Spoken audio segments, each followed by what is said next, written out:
Hi friends, I'm Kelly Aten, or you may know me better as K. Aten. Remember Me Synthetica is my newest sci-fi novel published by Regal Crest Enterprises. What happens when a woman loses her memory but gains a conscience? Dr. Alexandra Turing is a roboticist whose intellect is unrivaled in the field of artificial intelligence.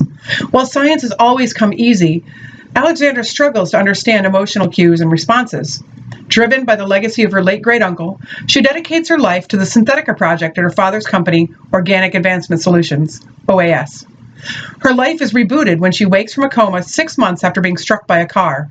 Traumatic brain injury altered Alex's senses, her memory, and her personality. Despite the changes, she feels reborn as she navigates her way back into her old life. Part of her new journey includes dating the alluring Doctor of Veterinary Medicine, Emily St. John.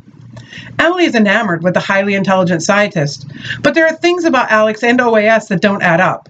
With Emily's prompting, Alex undergoes testing that leaves her with more questions than answers. What she discovers changes more than her life. It will change the world around her. I'll be reading from Chapter 3 right after Alex adopts a stray kitten she found while walking back to her condo with her best friend Val. I'm going to call her Anna. I lean the bag of cat food against the kitchen counter and gently place the new cat carrier on the floor next to it before opening the door. I watched attentively as the freshly washed and medically healthy kitten crept out to explore. I removed the cell phone from my pocket and took a picture of her. Why Anna? Because at work we have AN, which stands for Artificial Neural Network. I added an A to the end because the cat is very cute, and sometimes the letter A is added to cute things. At least it made logical sense to me. Artificial Neural Network Animal. I'll admit, I'm still trying to follow your logic on this decision, Alex. I'm not even going to attempt to understand your reasoning behind the name. Where do you want this stuff? I turned to see Val holding the rest of my purchases from the veterinary clinic.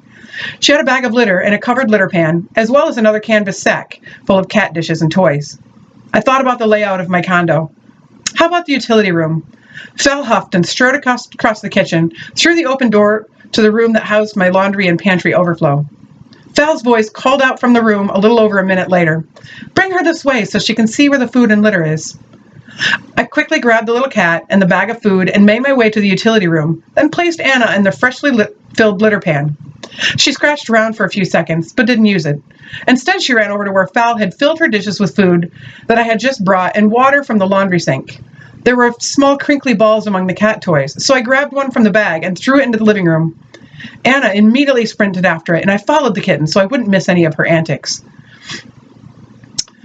I sat on the couch, and Val took a seat on the nearby chair, watching me as much as I watched Anna. Val's gaze was heavy. It felt heavy, even though I knew it was merely a reaction to seeing her watch me so intently in my peripheral vision. I didn't question her curiosity. Instead, I spoke about how I was feeling, which was one of the recovery exercises that were recommended by Dr. Jones. I'm really glad I brought her home. Watching Anna makes me feel strangely happy. How does it make you feel happy? Her question was difficult to answer, and it took me a minute and 15 seconds to find the starting point. Happy is hard to explain. I feel lighter, though I know neither my mass nor Earth's gravitational pull have changed. It's like I have multiple emotions running through me at once whenever I look at her. Tenderness, protectiveness, joy, worry. I've felt some of them from my work before, haven't I? I remember saying things that would indicate such. You have. I'd like to get back to work as soon as possible. Val started to speak, and I cut her off. I know you'll be staying with me this coming week, and that you took time off to help me acclimate to life here at home. However, I think Synthetica Project would be best served if you used the time to update me on all that I'd missed during my absence. Work is the majority of my life, and the thing I need to feel most whole. I want to feel vital, normal again. Val frowned. I suppose we could do that. I have my laptop upstairs, and yours is locked in the safe in your office. Your father put it there himself after the accident. I touched the skin between my brows where I could feel a crinkle form with my thoughts. Memory was a complicated thing, and I did my best to recall my final actions in the project before everything went dark in front of that coffee shop. I remember that we had just made a breakthrough on neural mapping for the positronic brain on the day of the accident. That's correct.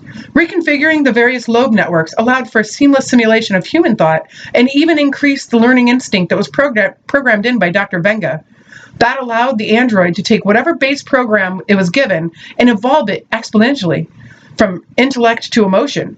However, despite those advancements, the chemical synaptic gel that encases the primary CPU lobe requires an influx of trichlorosilane.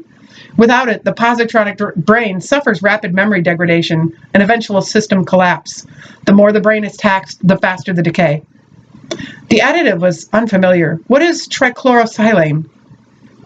It's a colorless and volatile inorganic compound. It rapidly decomposes in water to produce silicone polymer while giving off hydrochloric acid. The small amount of acid clears the circuitry and neural pathways, and the silicone adds a protective layer after to help prolong the life of the system. Fascinating. Motion near the bookshelf caught my eye. Anna had jumped up to the third shelf and readied herself for the big leap to the mantel above the gas fireplace. My gaze moved with concern to the glass candle holders interspersed evenly along the dark-stained length. No, Anna. Sal began laughing. She's not going to listen to you. I looked at her, curious as to how she could know such a thing. Why not? Her expression indicated that it was being particularly dense. Alex, she's a cat. They do what they want. Both our gazes were drawn back to the fireplace when the little tawny tiger leapt from the bookshelf to the mantel. You better stop her before she breaks your candles. I'm certain she won't damage any. I stopped speaking as a little paw hooked around the candle holder and pulled it to the edge of the wood. Perhaps I should. My words proved too late as the candle holder dropped to the stone tiles in front of the fireplace with a crash. Oh, format me!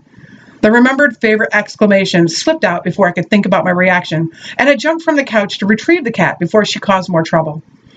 Sal laughed but made no move to leave the chair to help me. You were saying? I scolded the kitten. Anna, you are a very bad cat. She rubbed her head against the index finger I'd been shaking at her, and I smiled. Then I realized the effect she was having on me, and I walked over and deposited her into Fal's lap. She is entirely too cute for me to function properly. Please hold her so I can clear the broken pieces. As I used a vacuum to remove the glass pieces from the floor, my attention was drawn back to the chair. The smile returned when I witnessed my cat-opposed best friend stroking Anna's soft fur.